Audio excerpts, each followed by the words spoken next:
नमस्कार साथी। आज का हमारा परिचर्चा का बिंदु है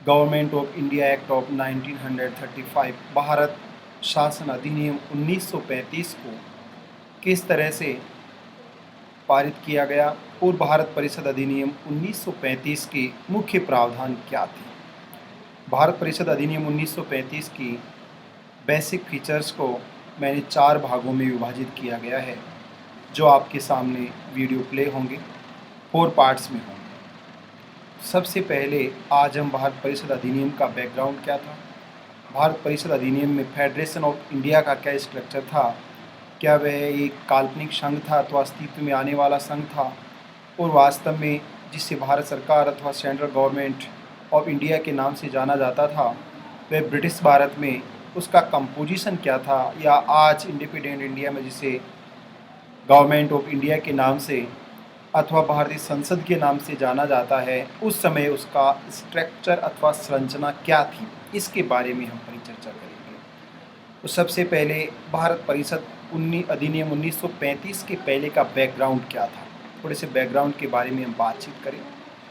1935 के अधिनियम से पूर्व जो साइमन कमीशन 1929 में प्रस्तावित था, वह 1927 में गठित किया गया।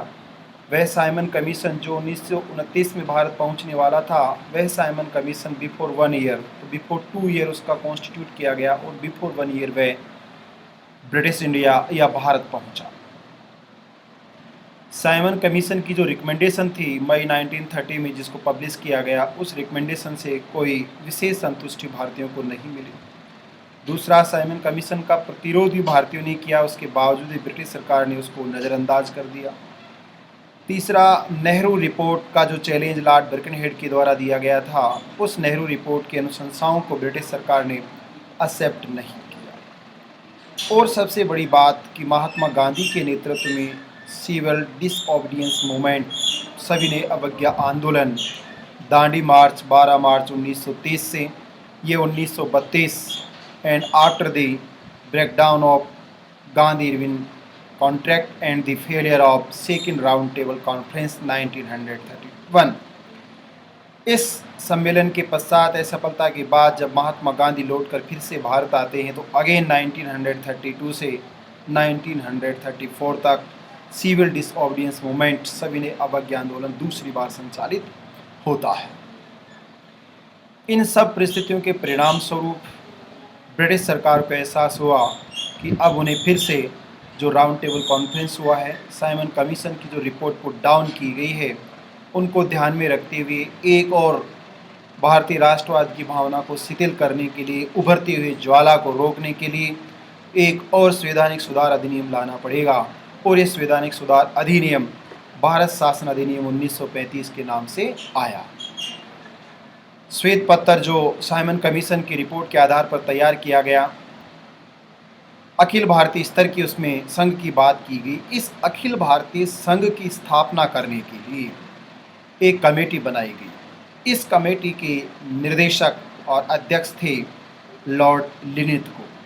लॉर्ड लिनिथगो के नेतृत्व में इस कमेटी का गठन हुआ, और उस कमेटी ने रिकमेंडेशन दी।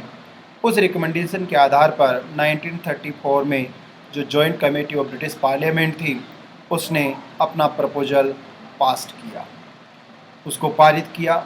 उस प्रपोजल में 50% प्रिंसली स्टेट की एक्सेप्टेंस की बात कही गई कि एक अखिल भारतीय संघ बनाया जाएगा, और उसमें आधी रियासतों की सहमति होनी चाहिए। 1935 का अधिनियम जो 1937 से प्रभावी हुआ, इस अधिनियम की खास बात क्या थी? सबसे बड़ी बात, इस समय लॉर्ड विलिंगटन जो भारत के वाइसराय थे, सैमुअल होर तो भारत के secretary of state for India थे, और ब्रिटिश प्रधानमंत्री रामजे मैकडोनाल्ड, जॉर्ज पंचम के द्वारा इस अधिनियम को पारित कर दिया गया। जॉर्ज पंचम ने जैसे इसे स्वीकृति प्रदान की, ये भारत शासन अधिनियम के नाम से और बाद इंडियन काउंसिल ऑफ एक्ट के नाम से पारित हुआ। What is the name, original name of this act in the act which passed by the British Parliament and signed by the British monarch, British राजा के द्वारा जिसको हस्ताक्षर किया गया। भारत परिषद अधिनियम 1935 मैकडोनाल्ड, इस समय Ramsay McDonald British prime minister थे। सैमुअल हॉर जो इस समय भारत सचिव के रूप में कार्यरत थे। विलिंगटन भारत के viceroy. What are the saying article first of this amendment and act. अनुच्छेद 1 भारत शासन अधिनियम 1935 के बारे में बात कर रहा है।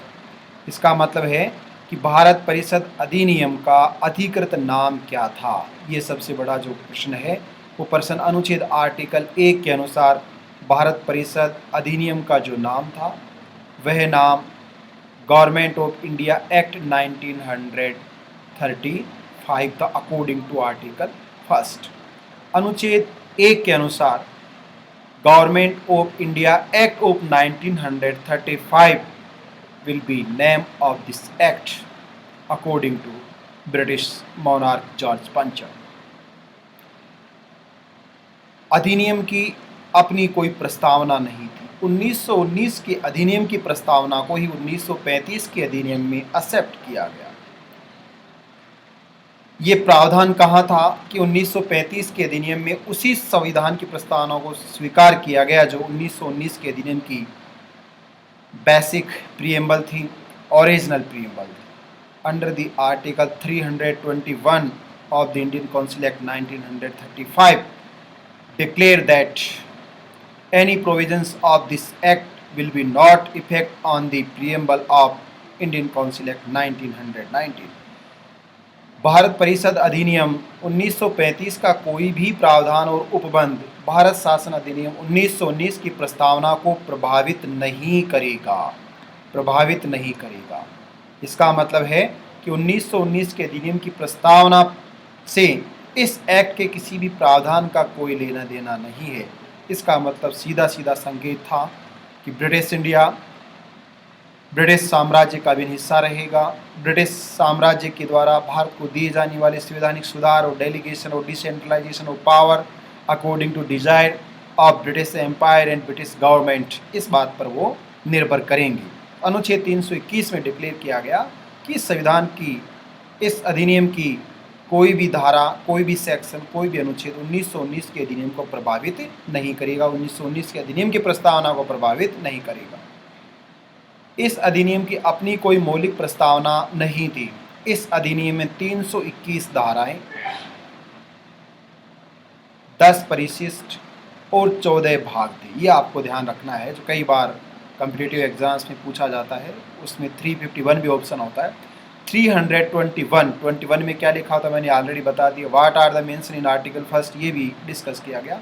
अनुच्छेद 1 में भारत शासन अधिनियम का नाम लिखा हुआ था, जबकि अनुच्छेद 321 में 1919 के अधिनियम की प्रस्तावना को प्रभावित नहीं करने का उपबंध रखा गया था।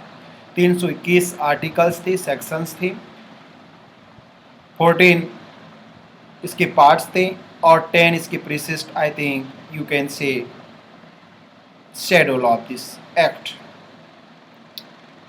सो सबसे पहले फेडरेशन ऑफ इंडिया की बात कही गई। यहाँ पर यूनियन ऑफ इंडिया की बात नहीं की गई। उस समय फेडरेशन वर्ड का यूज किया गया है। मॉडर्न इंडियन कॉन्स्टिट्यूशन में फेडरेशन और प्रीएम्बल में फेडरेशन वर्ड का यूज नहीं किया गया है। वहाँ यूनियन ऑफ स्टेट की बात कही गई है, राज्यों के संघ की बात कही गई है under the article 1 modern constitution of India. इस भारत परिषद अधिनियम के अंतर्गत जिस फेडरेशन ऑफ इंडिया की बात कही गई वह फेडरेशन ऑफ इंडिया अस्तित्व में नहीं आया। क्यों नहीं आया? What are the reasons of the background of this imaginary federation? Number 1, 11 British प्रांतों और 6 मुख्य आयुक्तों के क्षेत्रों या चीफ कमिश्नर क्षेत्रों तथा 50% देशी रियासतों की सहमति से एक अखिल भारतीय संघ बनेगा। इस समय तक जो बिफोर 1935 के पहले 9 ब्रिटिश प्रोविंस थे, now the number of British province increase 2 province, 11 province were available at that time. 6 chief commissioner areas मुख्य आयुक्तों के क्षेत्र थे, जिसमें ब्रिटिश बलूचिस्तान था, दिल्ली था, कुर्ग था, अजमेर मेरवाड़ा तथा पंत पीपलोदा और अंडमान निकोबार द्वीप समूह। ये 6 चीफ कमिश्नर्स के नाम से जाने जाते थे, चीफ कमिश्नर टेरिटरी के नाम से जाने जाते थे। 11 ब्रिटिश प्रांत थे, जिसमें बंगाल, बिहार, उड़ीसा, मद्रास, मध्य प्रांत और बरार, संयुक्त प्रांत, सिंध, उत्तर पश्चिमी प्रांत, पंजाब और असम थे। 11 ब्रिटिश भारत के प्रांतों, जिनको डायरेक्टली ब्रिटिश स्टेट्स कहा जाएगा, और 6 चीफ कमिश्नर स्टेट्स माने जाएंगे, और अराउंड 600 प्रिंसली स्टेट्स, राजाओं की देसी रियासतें। ब्रिटिश भारत का के प्रांतों का और 6 चीफ कमिश्नर क्षेत्रों का इस फेडरेशन ऑफ इंडिया में मिलना कंपलसरी था। लेकिन प्रिंसली स्टेट अथवा नेटिव प्रिंसेज के लिए, देसी रियासतों के राजाओं के लिए, यह उनकी इच्छा पर छोड़ा गया कि वो भारत संघ में मिलना चाहते हैं अथवा नहीं मिलना चाहते। अगर वो मिलना चाहते हैं तो उन्हें विलय पत्र पर हस्ताक्षर करना होगा, accession letter, letter of accession पर हस्ताक्षर करना होगा, और नहीं मिलना चाहते हैं तो उनकी स्वतंत्र इच्छा है।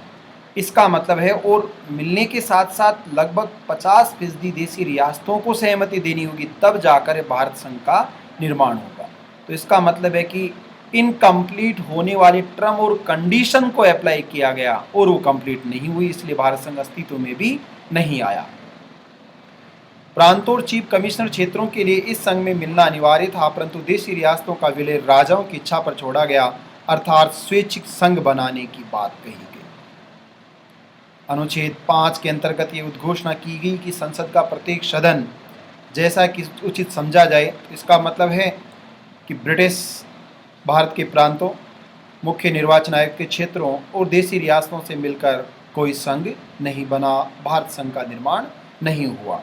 इसके साथ साथ जो टर्म और कंडीशन उन्होंने लगाई, उन टर्म और कंडीशन के कारण भी वो शामिल नहीं हो पाया। ब्रिटिश संसद का प्रत्येक सदन जैसा कि उचित समझे ब्रिटिश ताज के अधीन एक संघ के नियुक्त किए जाने के प्रावधान निर्धारित करेगा और इससे भारत संघ के नाम से जाना जाएगा, द फेडरेशन ऑफ इंडिया।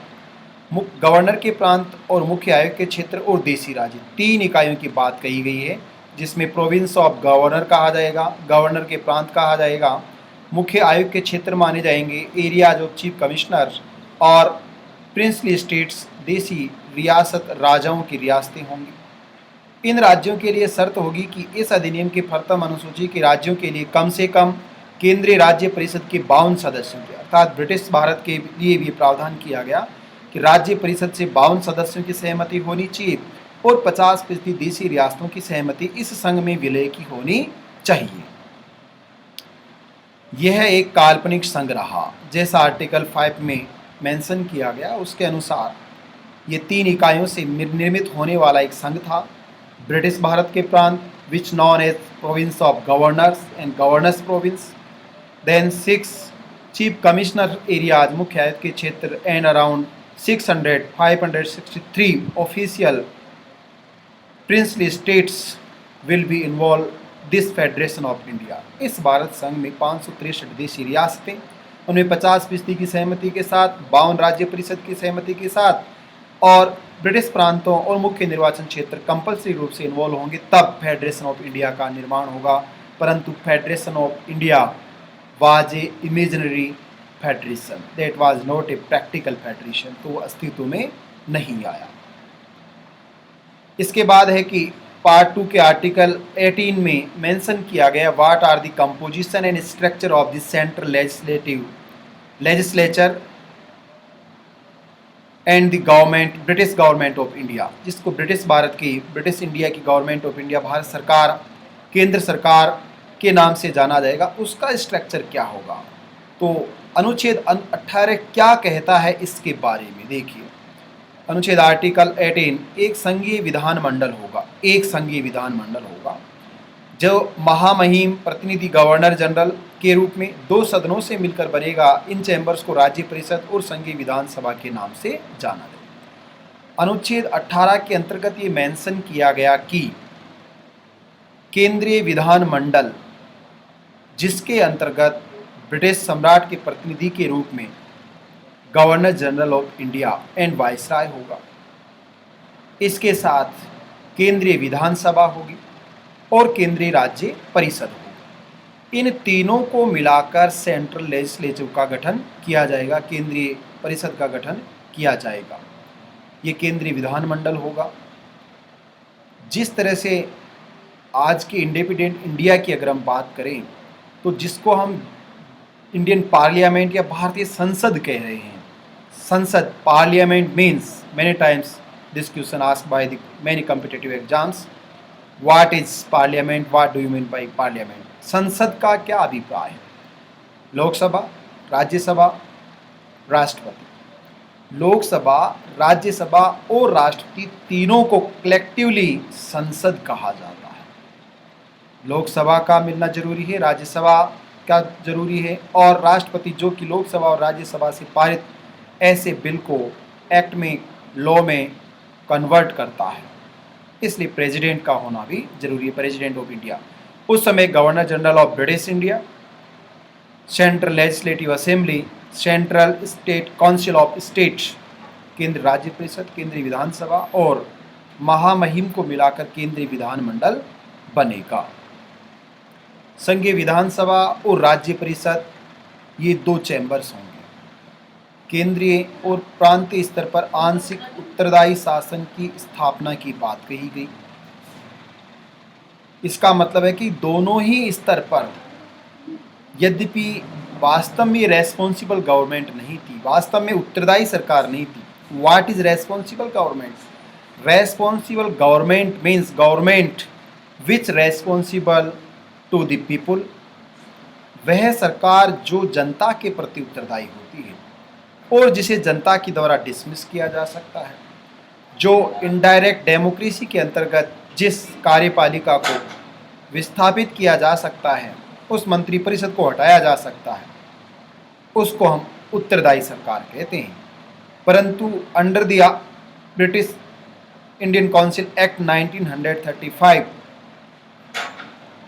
किसी भी कीमत पर ऐसा कोई प्रावधान नहीं रखा गया और ना ही ऐसी कोई व्यवस्था की गई कि मंत्रिपरिषद को बर्खास्त किया जाएगा अथवा महामहिम को हटाया जाएगा अथवा जो केंद्रीय विधानमंडल है वह जनता के प्रति पूर्ण रूप से उत्तरदायी होगा। क्योंकि जो dyarchy system in central level, at central level पर लागू किया गया, वह डायरकी सिस्टम इसमें इम्प्रैक्टिकल डिवीजन ऑफ पावर्स कर रहा था, वह गैर उत्तरदायी स्वरूप को स्थापित कर रहा था। ऐसा ही प्रांतीय स्तर पर था। इसका मतलब पार्शियली रेस्पॉन्सिबल गवर्नमेंट को डिजाइन किया गया, फुल्ली रेस्पॉन्सिबल गवर्नमेंट अथवा पार्लियामेंट्री गवर्नमेंट को डिजाइन नहीं किया गया। क्योंकि जो एग्जीक्यूटिव है, गवर्नर जनरल है, जो एग्जीक्यूटिव ऑफ गवर्नर जनरल है, वह एग्जीक्यूटिव नहीं बनती थी किसमें से? उस समय की केंद्रीय विधानसभा में से, उस समय की केंद्रीय राज्य परिषद में से, जैसा आज लोकसभा या राज्यसभा में से मंत्रिपरिषद का सर्जन होता है। तो इसका मतलब है, एक तो साइज ऑफ मिनिस्ट्री बहुत कम रखा गया है और यहाँ ऐसा कोई प्रावधान नहीं किया गया है कि जन उत्तरदायी शासन की स्थापना की जा सके। प्रांतीय विधानसभा जैसी संसदीय व्यवस्था केंद्रीय स्तर पर लागू की गई थी, ऐसी संसदीय व्यवस्था को प्रांतों में भी लागू करने का प्रयास किया गया कि प्रांतीय विधानसभा होगी, जो 6 प्रांतों में द्विसदनीय राज्य विधानमंडल थे और 5 प्रांतों में एक सदनीय राज्य विधानमंडल थे। जहां by cameral legislature in province था, वहां पर 2 सदन थे, और जहां यूनिकैमरल लेजिस्लेचर था, वहां केवल 1 सदन विधानसभा था।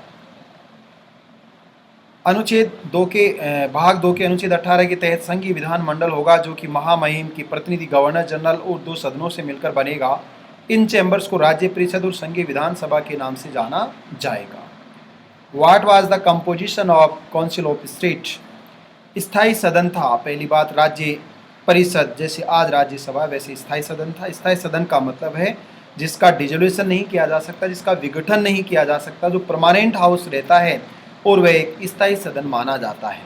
यद्यपि उसके सदस्यों का कार्यकाल डिफरेंट फर्स्ट टाइम रखा गया और उसके बाद 1/3 मेंबर्स रोटेशनली चेंज होते रहेंगे, चक्रानुक्रम रूप में वो परिवर्तित होते रहेंगे। 156 सदस्य टोटल जो नंबर था इसका 260 रखा गया। राज्य परिषद में अधिकतम 260 सदस्य होंगे। It was the maximum proposed number in Council of State under the Indian Council Act 1935. कम हो सकता है, इससे ज़्यादा नहीं होगा। मैक्सिमम की बात जैसे आज कहा गया कि अधिकतम 250 सदस्य संख्या हो सकती राज्य परिषद की, इससे ज़्यादा नहीं, राज्यसभा की अधिकतम है, लेकिन करंट जो है 245 है, कम हो सकती, ज़्यादा नहीं होगी। 156 ब्रिटिश भारत के 11 प्रांतों से प्रतिनिधि होंगे और 104 देसी रियासतों से प्रतिनिधि होंगे। पहली बार जब इस काउंसिल ऑफ स्टेट का कंपोजिशन डिजाइन किया गया, निर्माण किया गया, तो 1/3 members for 3 years, 1/3 members for 6 years and 1/3 members for 9 years के लिए इलेक्टेड किए गए, ताकि आगे ये रोटेशन कंटिन्यूसली बढ़ सके, सतत रूप से जारी रह सके, आगे बढ़ सके। इसलिए ऐसा ही हमारी वर्तमान स्वतंत्र भारत की राज्यसभा में किया गया, जो 216 नंबर था, उसका 1/3 2 ईयर्स के लिए, 1/3 4 ईयर्स के लिए इलेक्टेड थे और 1/3 6 ईयर के लिए इलेक्टेड थे। तब से यह रोटेशन और टर्म कंटिन्यूसली चला आ रहा है। ये आपको ध्यान रखना चाहिए कि 216 सदस्य संख्या थी और 1/3 सदस्य 2 साल के लिए, 1/3 सदस्य 4 साल के लिए, 1/3 6 साल के लिए।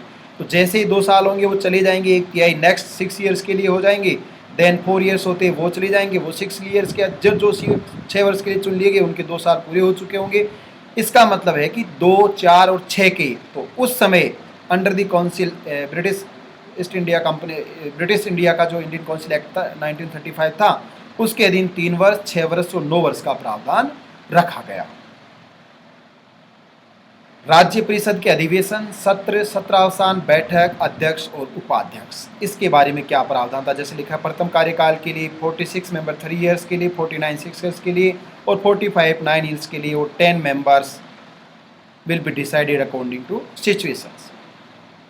राज्य परिषद का अधिवेशन, तो जैसा आज प्रावधान है भारतीय संसद के लिए कि संसद की अंतिम बैठक, किसी सत्र अथवा अधिवेशन की अंतिम बैठक और आगामी सत्र की प्रथम बैठक के बीच मैक्सिमम 6 मंथ से ज़्यादा अंतर नहीं होना चाहिए। इसका मतलब अधिकतम अंतर 6 माह हो सकता है, 6 माह से अधिक नहीं होगा, उससे कम हो सकता है। मैनी टाइम्स क्वेश्चन पूछा गया, अधिकतम अंतर हो सकता है 1 माह, 1 साल, 2 साल, 5 साल, उसका ऑप्शन 1 माह है। कम हो सकता है, उससे ज़्यादा नहीं हो सकता है। तो 6 month is the maximum differences between 2 meetings of the session of Indian Parliament। सत्र में 2 सत्रों की, तो सत्र की उनकी अंतिम बैठक और प्रथम बैठक के टाइम ड्यूरेशन को माना जाएगा। उन अधिवेशनों की अंतिम बैठक वो राज्यसभा की है या लोकसभा की, जो भी बाद की बैठक थी, उस तारीख से और जो पहले बैठक होगी उस तारीख में के बीच के अंतराल को ध्यान में रखा जाएगा। अधिवेशन को आहूत करना और जो आहूत किया गया अधिवेशन है उस अधिवेशन को समाप्त करना, इसका मतलब सत्र बुलाना और सत्र का अवसान करना उस समय गवर्नर जनरल ऑफ इंडिया के हाथ में था और वह आज प्रेसिडेंट ऑफ इंडिया के कंट्रोल में है। As well as equal, both are equal condition. जो सदन है उस सदन को स्थगित करने का जो पावर है वो पावर सदन के अध्यक्ष के पास होगा और स्थगित हाउस को रिकॉल करने का पावर भी सदन के अध्यक्ष के पास होगा। पहली बार राज्य परिषद के चेयरमैन और डिप्टी में चेयरमैन का चुनाव 4 साल के लिए होगा, उसके बाद उनका कार्यकाल निरंतर माना जाएगा जब तक कि राज्य परिषद उनको हटाने का कोई प्रस्ताव पारित नहीं करती। राज्य परिषद के अध्यक्ष और अध्यक्ष नहीं है तो उपाध्यक्ष और उपाध्यक्ष नहीं है तो ऐसा पैनल जो गवर्नर जनरल ने तय किया है वह व्यक्ति इसकी प्रेसिडाइंग करेगा, अध्यक्षता करेगा।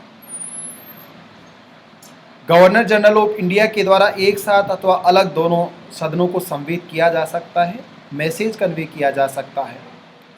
सदन का अध्यक्ष ये देखेगा कि कोरम है या नहीं है। उस समय कोरम 1/6 1/6 रखी गई है। अध्यक्ष को यदि ये मालूम होता है कि 1/6 सदस्य नहीं है तो या तो उसको जब तक गणपूर्ति कोरम पूरी नहीं हो सस्पेंड कर दे अथवा कुछ दिनों के लिए उसको स्थगित कर दे, दोनों ऑप्शन उसके पास हैं। जैसा वैसे उसे वैसा वैसा कर सकता है। इसके साथ महामहिम अथवा गवर्नर जनरल ऑफ इंडिया को ये भी पावर है कि वह जब चाहे सत्र का अवसान अंत कर सकता है। जब उसको डिस्क्रिशन पावर विवेक की शक्तियों से पता हो, मालूम हो, जैसा वह उचित समझे, वह डिसॉल्व ऑफ लेजिस्लेटिव असेंबली, केंद्रीय विधानसभा का विघटन कर सकता है। राज्य परिषद का विघटन नहीं करेगा।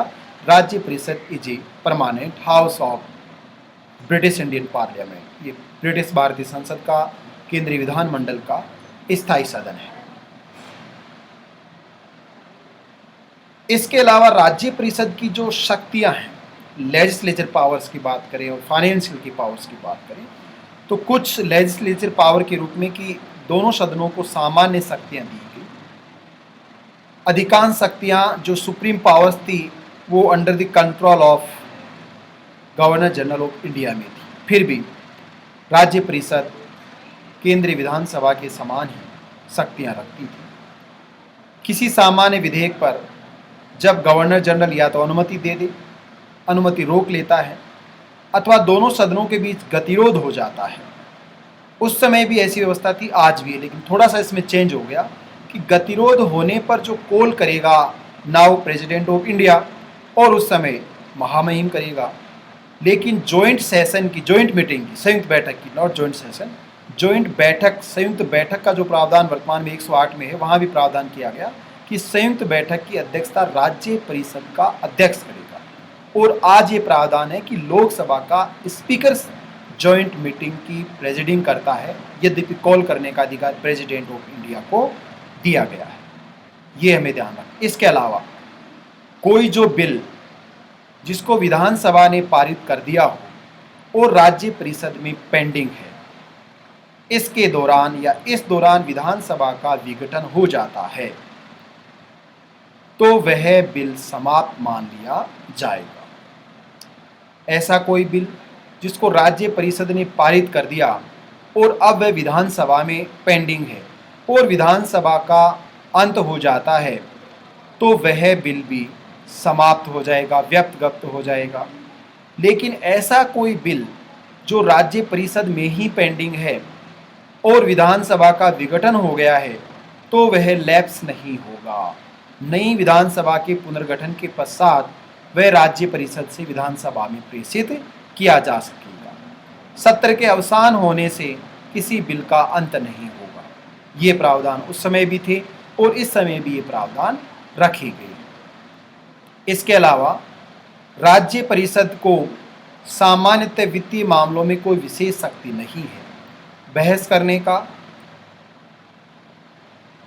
इसके साथ साथ परिचर्चा करने का, डिमांड ऑफ ग्रांट, अनुदान की जो मांग होती है उन पर बातचीत करने का पूरा प्राधिकार दिया गया। परंतु वास्तव में जो फाइनल फाइनेंशियल पावर थी which has hold by the governor general of India, वही उसको होल्ड करता था, वही डिसीजन करता था।